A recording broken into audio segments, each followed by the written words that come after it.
Lady and the Tramp? We just watched it for the first time. Let's talk about what surprised us, what didn't make sense, and if this Disney classic still holds up today. We had never seen this movie, so there was no nostalgia for us and we had no expectations. Just two grown adults watching animated dogs fall in love. And go to dog jail. Yeah.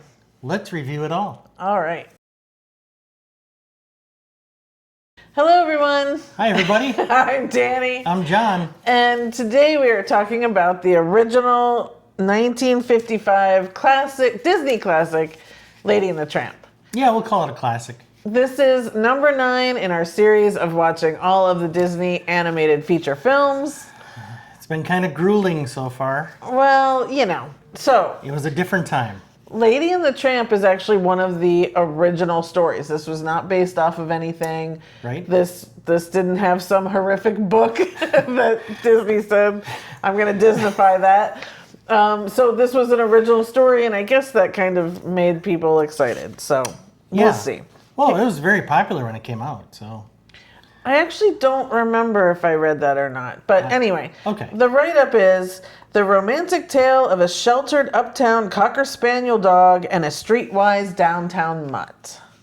So, going into this, did you have any idea about this movie? The only thing I knew was the iconic scene that you see a little clip of. This one. This one. The two of them kind of coming together and going, oh my. Yeah, I knew that.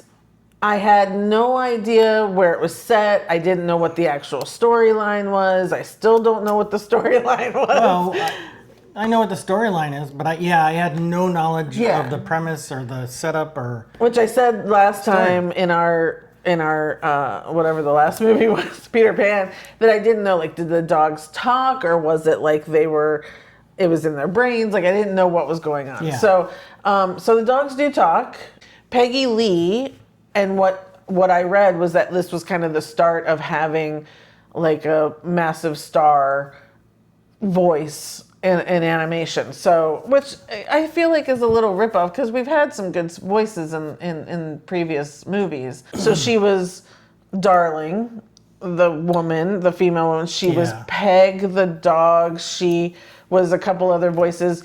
And she wrote all of the songs in it except for one, which now I forget which one. Yeah. So that was kind of a big deal for Absolutely. them. And prior to this, you had people in Disney movies that you recognize their voice.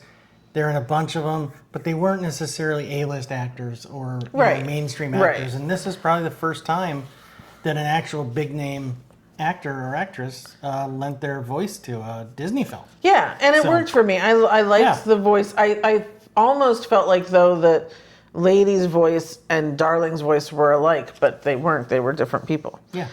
This was an hour and 15 minutes. Again, it felt like to get to this scene, it took a really long time. Again, it was like, I know that scene. Where is it? Where is it? Yeah, similar to, well, this is not similar to Bambi at all, but similar to what we knew of the story, which was not much, but you knew what happened, and it took longer than I thought to get to this scene, like it does in other Disney movies like Bambi. And yeah, it was kind of a, sludge to get there. In my mind, sludge. Yeah, it was. Slog, I think is what I meant. Sludge. I thought obviously the animation was great. The dogs are very cute. I thought the dogs' like movements, especially Tramp's or whatever his name was really cool. I liked watching the movements of the dogs. I thought they did a great job with that. Absolutely. The animation in this, and specifically the motion captures were really, really good. Animation. They didn't do motion capture. You know what I mean. Well, I just don't want to confuse anyone thinking that they did motion capture. Capturing an actual animal's motion and the way they actually move was better in this movie. Yeah, and so another thing that they did was they made complete models of Jim Deere and Darling's house and made sure that they shot everything from the dog's point of view, which is why you kind of never really see the people's faces and you're looking at everything down low, because they wanted to make sure the whole movie was from the dog's point of view and not a human. So they really did a great job of that too. I thought that was well done, especially for back then, thinking about all of that.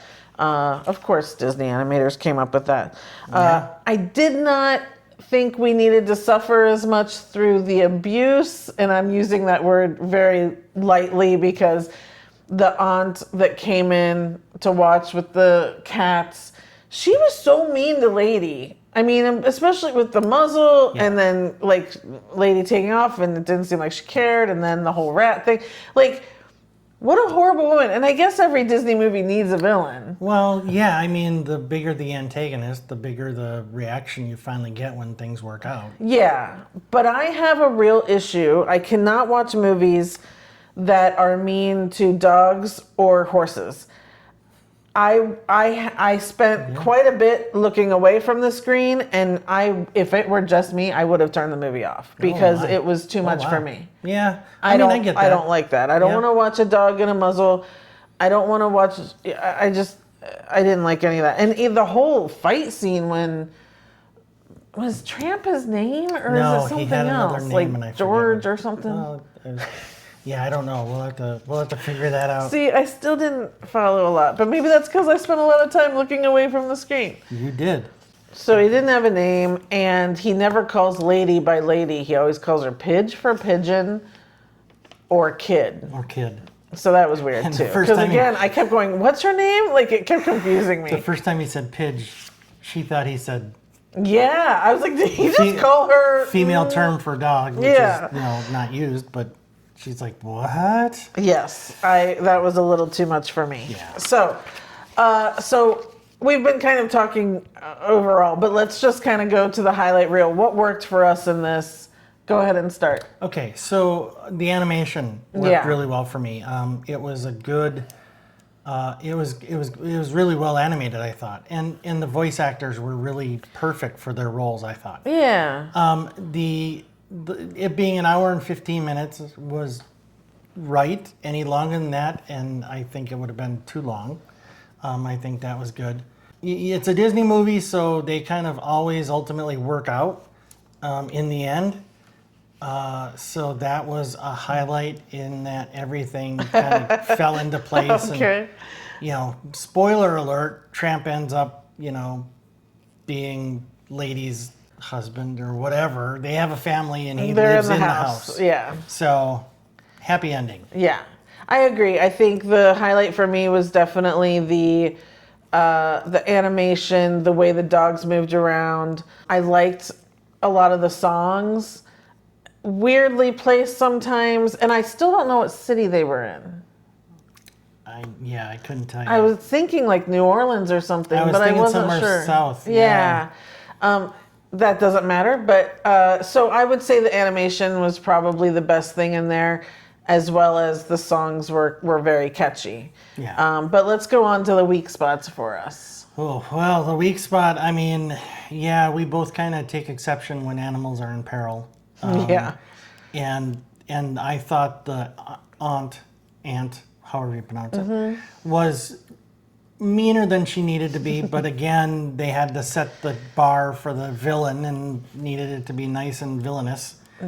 So, that was a bit much for me. And the other thing that really stuck out to me was, again, it kind of felt like they rushed the ending. Like there was this, kind of building up to the climax, and then within 2 minutes, it was done and over with, resolved, and happily ever after. And it's like, whoa, that was kind of a whirlwind of getting to the end after that point. So, yeah, like for me, the weakest spot was really just the story in general. I don't understand what the point of this is. Now, this is where I think I've just solidified my thoughts that for these early movies, Disney was really making them for children and not for the parents that also have to sit through all of these movies. Yeah. But that kids can watch this. They watch dogs going around. They watch maybe dogs fighting and wrestling and whatever, and they just have a good old time.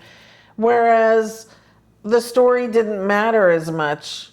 Now, again, I give exception to that really with Peter Pan, Cinderella. Those had good stories. But I felt like I didn't know what I was supposed, like, Lady didn't seem to learn anything when she was out in the pound or anything. He didn't seem to learn, and I didn't know if this was supposed to be a lesson in class living or what. I just didn't know what was going on, really. I mean, it was like finally, when they do the spaghetti thing, it's like, oh, okay, so are they falling in love? And then there's just weirdness and the whole chase with them going to the pound, and I don't know. And then it was like, oh, he's in the house and they have children. Okay, like, I was just, it was too. I have no idea still really what the point of this movie was, other than to just animate dogs, which is fine. Just I think that has to fell be short for me. Yeah, I did think of one other thing that specifically I think what kind of led to the ending's kind of downfall for me was, the rat is a pivotal character, turns out, and it's kind of like, for no particular reason at all, they kind of figured out that the rat was the cause of all the trouble with Tramp, and instantly everything was better. It's like they hardly put together the fact that there was a rat, and then suddenly they're chasing down Tramp to get him, oh, we're sorry, come back. And it just felt really a little disjointed and kind of weird, but... Right. Like, Yeah, there's just too much in there for me to even get into. So... now, there was a live-action movie made just in 2019. It was Tessa Thompson as Lady, Justin Theroux as Tramp, or whatever his name is. So we are going to add that to our list. We're kind of trying to catch up with the live actions after we watch this, and we'll come back and tell people what we think of all the live actions. We've done a couple so far. We will get to that. Do you have any scene stealers for this? I have no scene stealers, really. I will say that I did find the two sidekicks, the older hound and the terrier, or whatever he was. I guess Sam Elliott plays the big hound in, which is pretty perfect. Okay, yeah. So I found those two to be a kind of nice little distraction.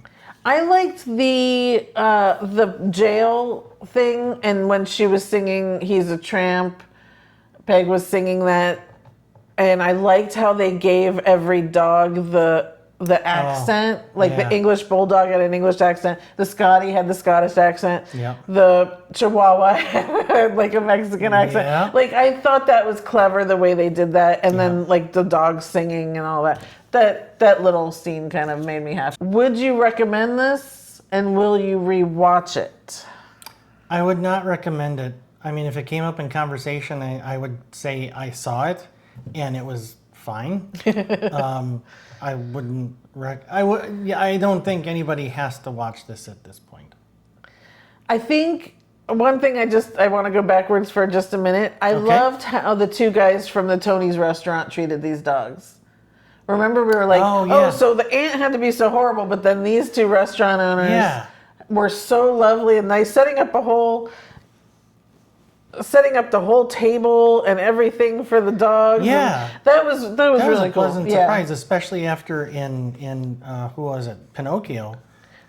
They definitely made up for. Villain was the big Italian villain was so bad. They went out of their way. These are two really nice Italian guys. Right. Yeah. So anyway, I would recommend it for kids. I think kids would really enjoy watching the dogs, and then they can say they saw it. I think it's harder for the parents to sit through this one, so kind of put it on and let them go. I'm not going to rewatch this one, and I think I'm not entirely looking forward to the live action on this one, but we'll see what it's about. So I'll watch it we'll give it a shot. If you put it on and say, watch this, I'll watch it. Absolutely. So what is your rating for this? I give this a 5. I've been kind of waffling between a 4 and a 5. I'm not sure. I think I'm going with a 4. I think it's all good animation, all good songs, all good portrayals. I still don't know what was going on. I think I just lost it somewhere. Well, yeah, I mean, it's. I think what we're finding in these Disney classic animated movies is you really don't want to put too much thought into them. I think you'll enjoy them better if you just kind of free your mind, take what's in front of you, and you'll see the problematic stuff, but don't think too deeply into the plot line or the story because it's not. They're not great. Yeah. Okay. Well, that's it. Our next movie in the series is Sleeping Beauty.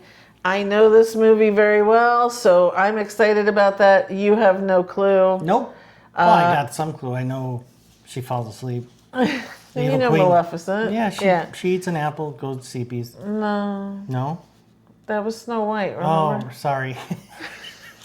In that case, nope, no idea. Nope. Yeah, so that's going to be fun. So stick around and see what he thinks of Sleeping Beauty when we come back for the next video. So please like this video if you can. It really helps out the channel. Subscribe if you would like to keep watching everything we've got coming out. We will see you next time. Thanks so much, you guys. Bye, everybody. Bye.